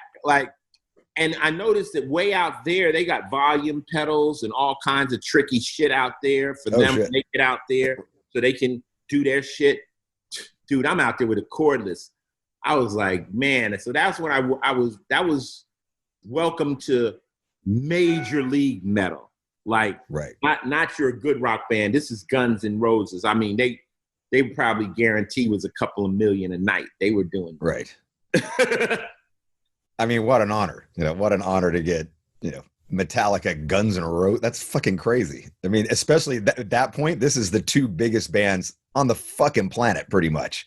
There's nothing bigger at this point. And I think at that time, I guess we were just like the hippest new band, and we had made all the problems, and the Cop Killer controversy was in full swing, and they said fuck it. Also, Duff is a really close friend with Ernie. Ernie was his best man, so we have always been close to the Guns N' Roses guys. But yeah, like coming into the whole rock world, they really embraced us. I think rock wanted to see were we posing first. Like, okay, Ice-T got a band, but then when they realized my guys could really play and we really could rock, they were like, we fuck with them. We fuck with them. We get it. We get it. And when I went on Lollapalooza with Henry Rollins, I got to be with Henry like every day. He was so dope. I never seen nobody on stage with that intensity coming on their fucking. But with Rollins, super intense. He's brutal. Yeah. I was learning from him, and like scary intense. Well, he would be on. Nobody's jumping up on stage saying, "Hey, I want to fuck. Where's the chick? I want to fuck. Where's the bitch at?" Henry Rollins would be on the side of the stage, barefoot, in shorts, big Seek and Destroy tattoo on his back, listening to Public Enemy, like bouncing, getting ready to go on stage, listening to Terror Dome. And then he would just come out there and say, we're also out with Butthole Surfer. Like, I got to meet some of the wildest people in rock, And we just taking it for a nice ride. And because I think we were so different and we don't invade anybody else's area, you know, we've been allowed to continue. And, you know, we go out and we give a good show. You know, that's at the end of the day, this is what it's all about. This is show business. You know, you can listen to a rapper that can rhyme words on top of words on top of words, but if they're not entertaining, they're not going to make it. So you have to somehow, like I even told you my gang rhymes, but they entertained you. You know, that's part of it, you know? Yeah. I was in Oakland the other day at a protest, and cars driving by, blasting Cop Killer, full fucking volume, blasting it. And everybody, like, you know, like people in the, you know, these are younger people too. Like they knew the words, like everybody knew what that song was. I mean, it's 1992.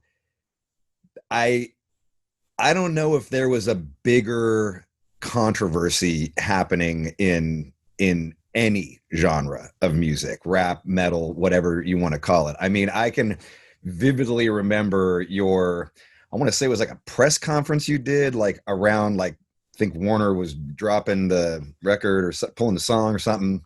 And I just remember like the intensity in your eyes, and like, it was a crazy moment. And, you know, for seeing it, since I had seen it prior to even the record coming out and connecting with it, you know, for me, it was no different than a Fuck the Police, or it was no different than anything Ice Cube, or, you know, a million things were being hit. I think it going into metal somehow, and not that Fuck the Police didn't cause a bunch of controversy either, but it made it extra bad in some way. Here's the problem, Rob. This is the big problem.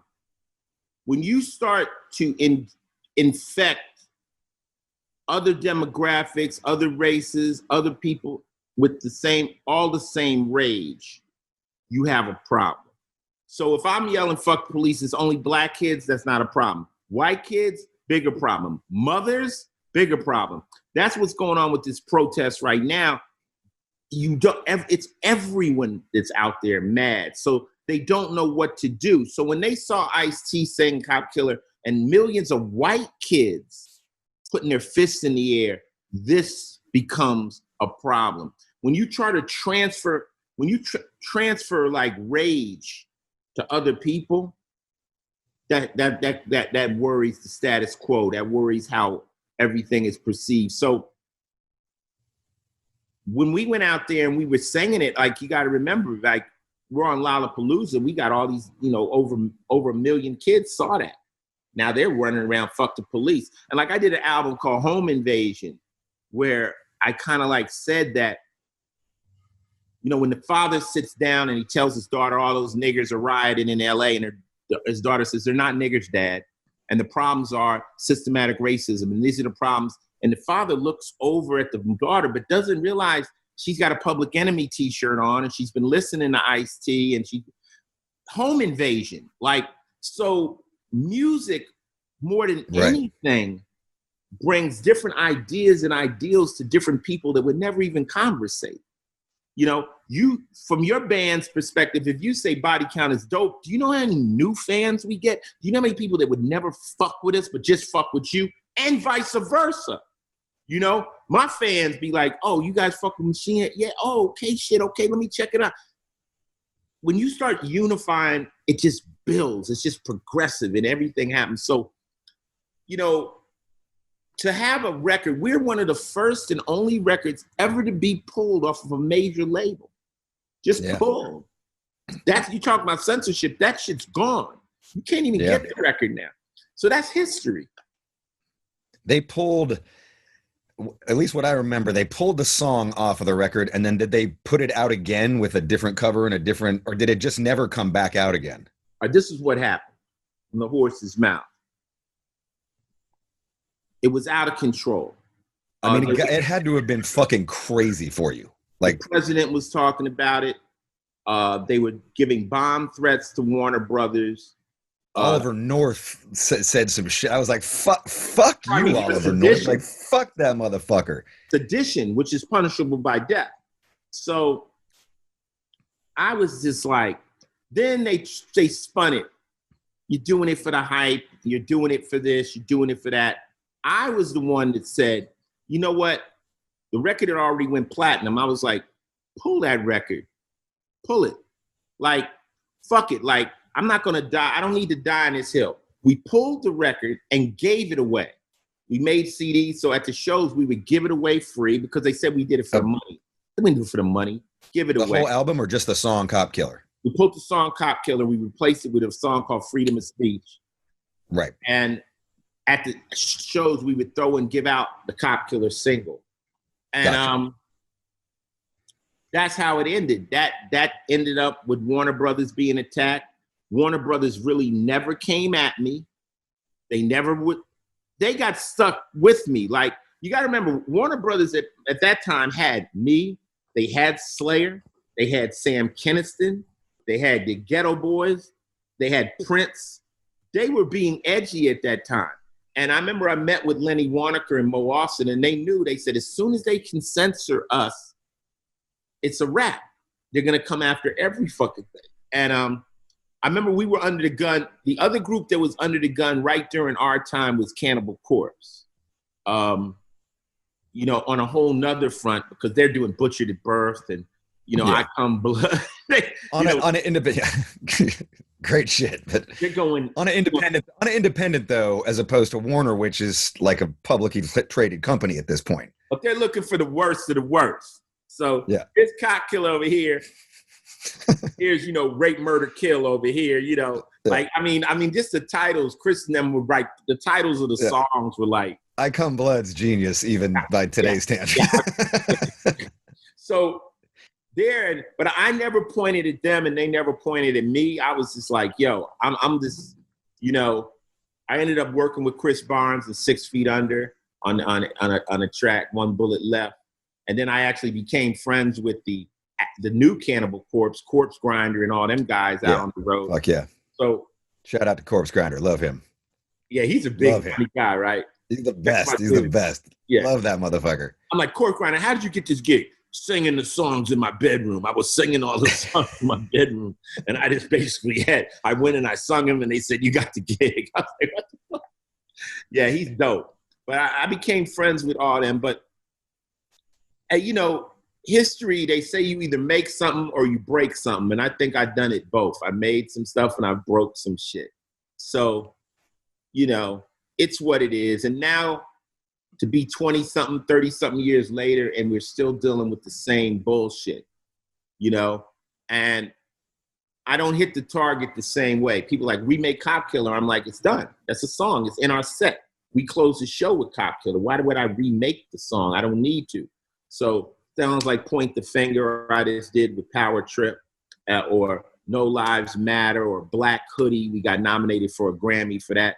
Yeah. I think it's Great not song. about saying the same thing. It's just trying to bring more attention different ways, you know? And it's still brutal and it's still just as fucked up, you know? But, you know, I didn't know, like I say, I did not know Cop Killer was going to cause that controversy because I knew, like, Black Flag had already, they had a t-shirt with a gun. You seen a t-shirt with a gun in a cop's mouth, you know? Right. Make me come, faggot. You know, like, who the fuck does that? And then there's people calling me. Then there's a group called Millions of Dead Cops. Yeah, MDC. Yeah. Right. So here I go, Cop Killer. You know, the fucking earth implodes on my black ass. Like, yo, these dudes been singing about killing cops. You know, I mean, what the fuck? I honestly, truthfully thought it was fair game. I thought it was metal. I just thought it wasn't an attempt to be anything other than metal and hardcore and sing about some shit that's real. And the song is just about a guy who snapped. Like right now, with all the injustice going on, God forbid someone were to snap and say, I'm going after you motherfuckers. That's what Cop Killer is about. It's like a warning, like this could happen. I'm not saying it should, but it could. as I mean, I was looking forward to this interview, a lot of it, because, you know, you've been singing about this for 34 years. Yeah. I mean, almost 3.5 decades of, and not, you know, you've stayed true to, you know, what you were singing about in Squeeze the Trigger, Colors, you know, all through. When I say Squeeze the Trigger, cops say kids, kids say cops. Cops. Cops kill kids with warning shots. Warning shots. Yeah, what is crime and what is not? What is justice? I think I forgot, you know? I mean, even like, you know, the politicians sitting in their $10 million pools, you know, like just. Yeah. Well, which politicians soak their feet at the pools at the $10 million retreats? People hate people for color of race. No one had a choice in the race they were placed. A brother in Queens was beaten and chased, murdered cold in the street, a goddamn disgrace. Just because of his race, his life went to waste and not one went to jail when the court heard the case. Justice or corruption is all interlaced. How can you swallow this? I can't stand the taste. Squeeze the trick. Dude, I mean, you could write those now. You know what I mean? Like, I could write those now. A young rapper could write those now, and it would be just as powerful and have, you know, it's crazy to me that so much, you know, in a guy that's had a crazy life, that one aspect of life somehow still hasn't changed. You know, here we are, we're going on, you know, the 9th week of fucking crazy, more protests than I've ever seen in my life. You know, maybe different for you, but at least in my lifetime, I've never seen anything like this. Like, we've reached a point of, you know, I mean, what is your, I mean, do you feel a sense of, you know, in a lot of ways, I look to you as, you know, someone who helped shine a light on this and lead the way for, you know, a band like me, a young mind like me, to see when I was a kid and still do. But on the other side of it, I just got to go, man, it's got to be so fucking frustrating to fucking be still singing about this shit. And here it is. Nothing's fucking changed, you know, up until maybe 9 weeks ago. Rob, at the end of the day, power is power. And I mean, like, I think I hit it close with No Lives Matter, because I think it's not just as simple as racism, because racism goes into classism. So you don't like black people because they're poor, because they're stupid, because they bring nothing to the table. This is what the racists will say. That's why I hate them. They're not of the same level of us. We're superior. We're smarter. You're not going to mention that we couldn't have books. You're not going to mention how hard it was for us to get a start. You know, you're going to start somebody off from a race 300 years later and expect us to be on the same level with you. So you're not going to say that. But like in No Lives Matter, what I'm trying to say is that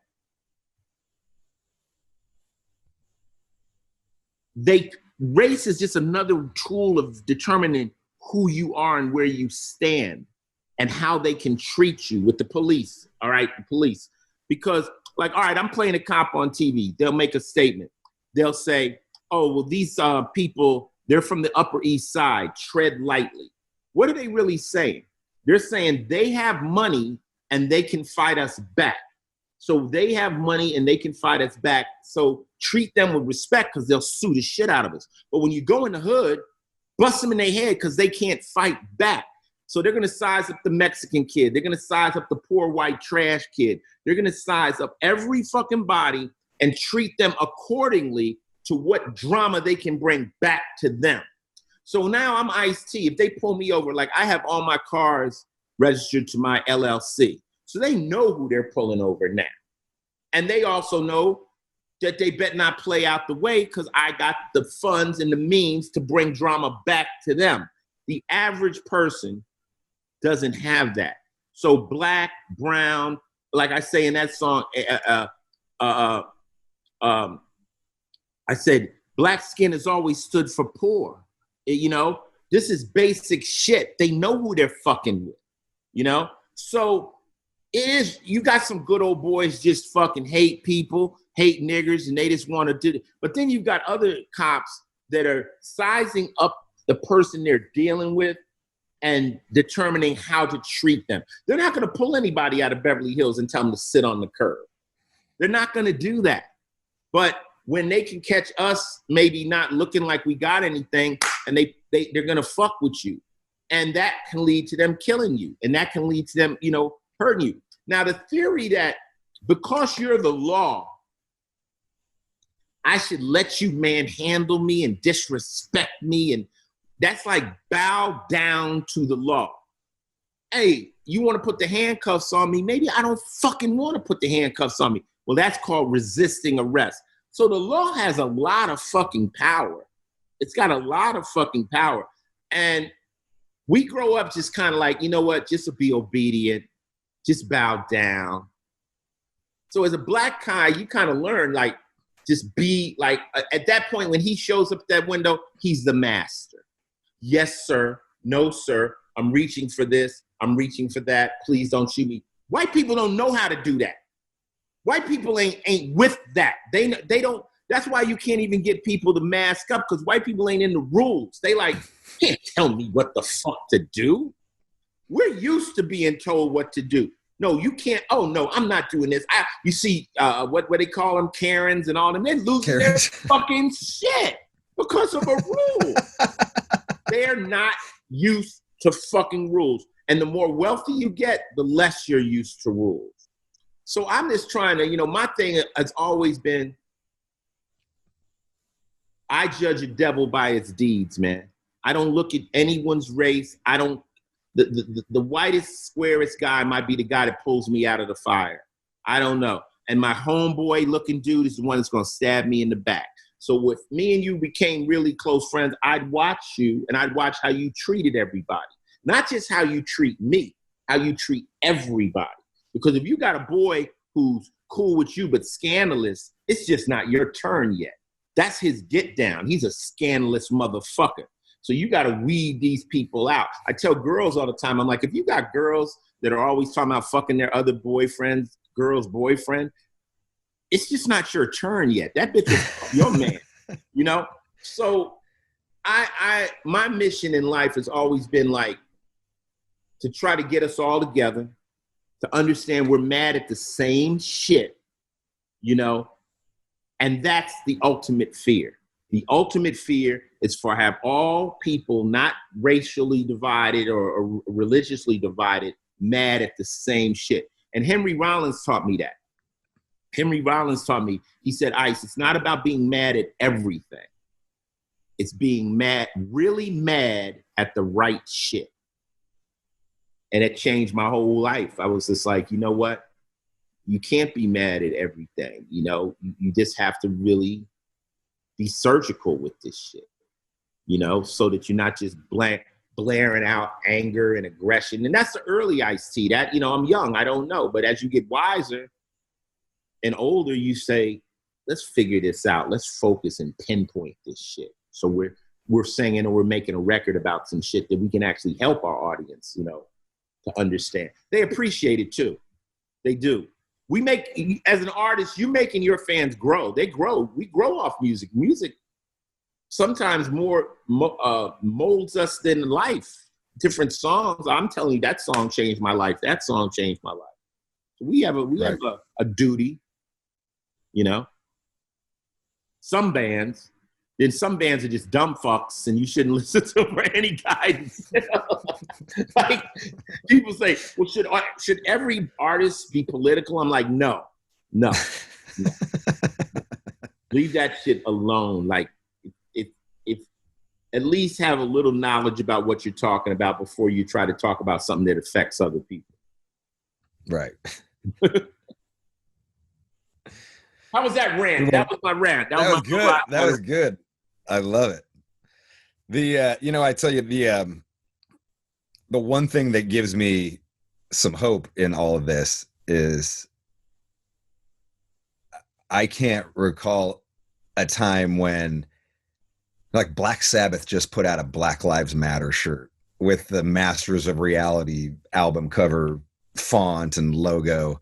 You know, they're projecting George Floyd holograms onto the Robert E. Lee Confederate statue in Virginia. They've got, you know, they're taking fucking statues down and you know, renaming school. I mean, it's fucking awesome. Like never in my time have I think about it like this, man. The Constitution has amendments. But the original Constitution, if you read the Constitution, you can own black people. You know? They're only 3/5 of a person. Yeah, so it's time. And you weren't a man unless you owned property, which eliminated all the poor white people. Feel me?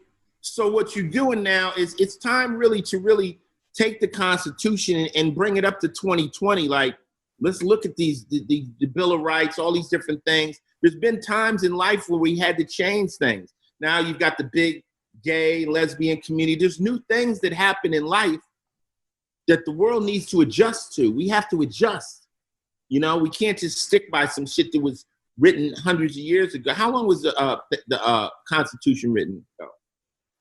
I want to say 1776 or something. Yeah, like, a couple hundred years ago. It's a long time ago. Yeah, so we can't stand by that. We have to improve. One of my things I always tell people is you have to embrace your evolution. Earth has evolved. We have evolved into other things, and we can't just hold on to the old ways. And I've evolved. Fuck yeah. I mean, I'm shit at 18. If you disrespected me, I would kill you probably right outside the fucking club. I was on some bullshit. I didn't know. I mean, now I'm like, fuck you. You know, I could walk away from it. But we all grow. We all go through different phases, and so is this country. So what I think the best thing about this is everyone's getting to see where everyone stands.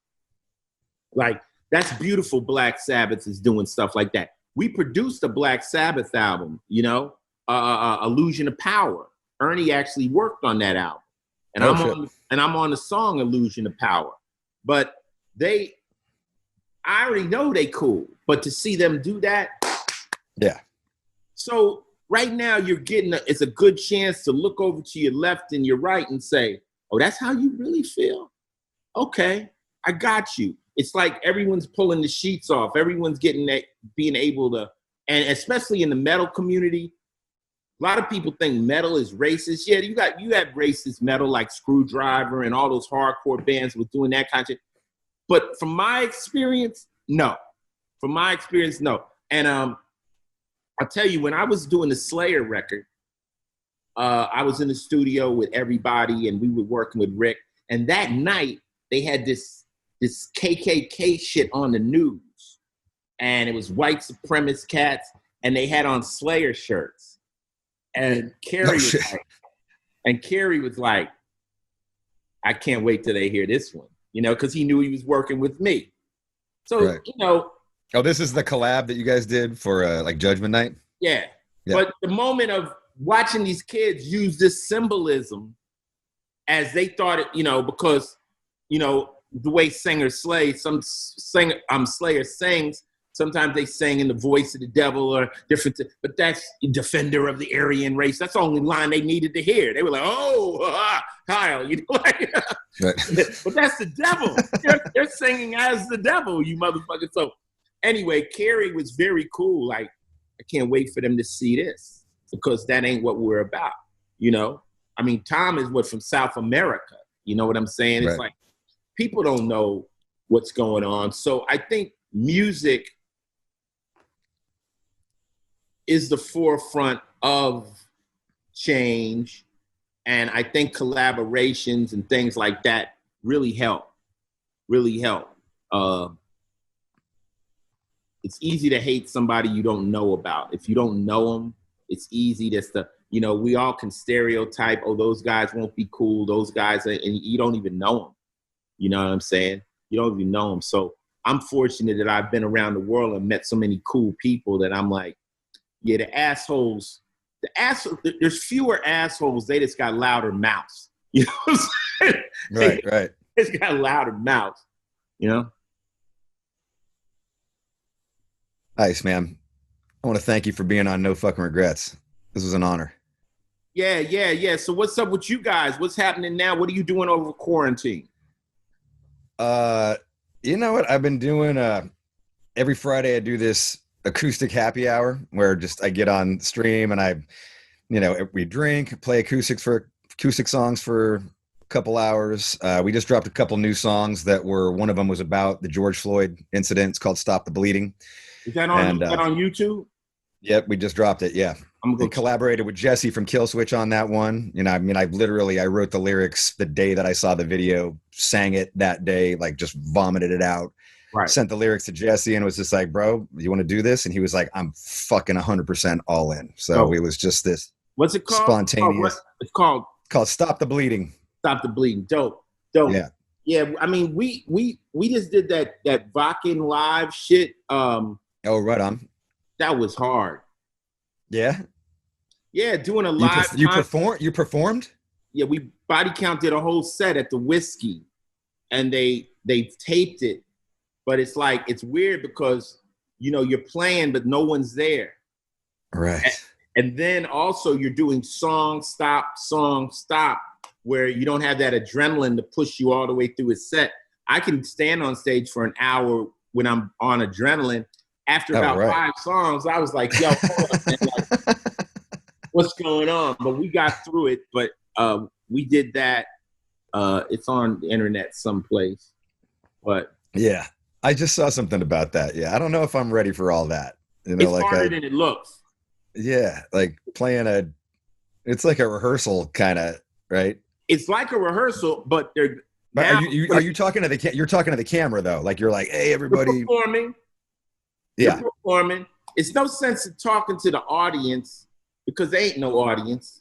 So it's kind of like doing a TV performance, but when you do TV performances, you're doing playback. So it's kind of nerve-wracking because it's just strange. Let's put it like that. It's definitely strange. We didn't get anybody to say you guys suck, so that was cool. But, when you're live, you got the pandemonium of the crowd. You got all this stuff. So all that shit behind you. Everything's going. So this is kind of like, I would think about it. It was harder. It took to do an hour show. It took 2 hours. Why did it take 2 hours? Because we would do a song, and then Ernie goes, "My solo sucked on that one. Let's do that one again." Because now he knows. You got to. He knows he's going under a fine-tooth comb on this, and this is forever. Where if we were on a real stage, he wouldn't care. It's not as right. In on him. So they were like, but we got it done. We got it. I didn't know you could. I didn't know you could redo your do it again if you've screwed it up or whatever. So maybe I shouldn't have said that. It's all right. No fucking regrets, Ice-T. It's called No Fucking Regrets. It's an experimental attempt to try to bring music to people. So, I had to do one iPhone video. We did with Riley, and then we just put out an animated video. Have you seen the animated video? Nuh-uh. Go bug off of it. It's the animated video of a critical beatdown. You'll like triple. All right. I think it was a little hard for my the video for Talk Shit, Get Shot is fucking epic. Like critical one of the best fucking videos. Critical beatdown. You'll like it. And I'm going to go check out Stop the Bleeding, man. Thank you. Yeah, man. I think, and a lot of people have been asking me what I think about the drive-in concerts. Do you ever foresee a time when Body Count's doing a drive-in concert? Only if they're willing to do a drive-in mosh pit with the car. Right. Dancing into each other. Yeah, like a fucking demolition. That would be good. I could get down with that. Yeah, right. That could be good. That would be good. Dude, we'll play with you guys. If somebody wants to do that, we'll play with you guys. Awesome. It's right. been an honor having you on here, man. All right, peace to everybody. Thanks. Ladies and gentlemen, The original gangster, Ice Muthafuckin T. Here on No Fucking Regrets. With Robb Flynn.